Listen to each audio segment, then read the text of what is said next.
Perkenalkan, nama saya Lina Dwi Lestari dengan akhiran NIM 136. Perkenalkan, nama saya Ikhwan Surui dengan akhiran NIM 156. Perkenalkan, nama saya Nihayatus Ada dengan akhiran NIM 158. Perkenalkan, nama saya Muhammad Wildan Jawaluddin dengan akhiran NIM 159. Perkenalkan, nama saya Aliana Nausakifa dengan akhiran NIM 161. Perkenalkan, saya Razita Asila dengan NIM 167. Dan kali ini saya akan menjelaskan pengertian lembaga keuangan. Lembaga keuangan merupakan lembaga yang menyediakan layanan keuangan, mencakup perbankan, asuransi, dan investasi.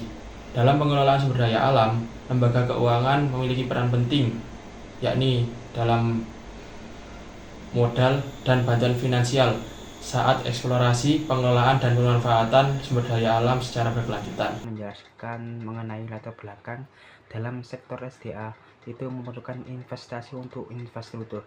Nah, lembaga keuangan menjadi sumber utama untuk memenuhi kebutuhan tersebut dalam era globalisasi.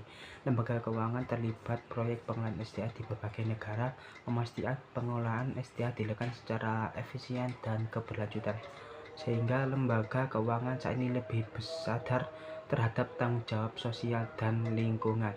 Di sini saya akan menjelaskan tentang peran lembaga keuangan dalam ekonomi. Yang ada 3. Yang pertama, membiayai proyek pembangunan sumber daya alam. Yang kedua, memberikan kredit dan investasi bagi usaha di sektor sumber daya alam.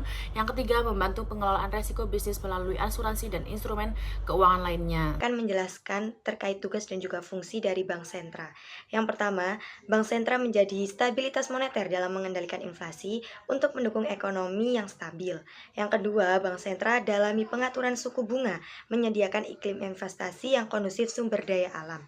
Yang ketiga, Bank Sentra memberi kebijakan dalam nilai tukar untuk menjaga daya saing ekspor sumber daya alam. Menjelaskan dampak kebijakan Bank Sentra pada sektor SDA atau sumber daya alam. Yang pertama, Bank Sentra mempengaruhi peningkatan produksi dan ekspor sumber daya alam. Yang kedua, pertumbuhan lapangan kerja di sektor-sektor utama seperti pertambangan dan kehutanan sumber daya alam.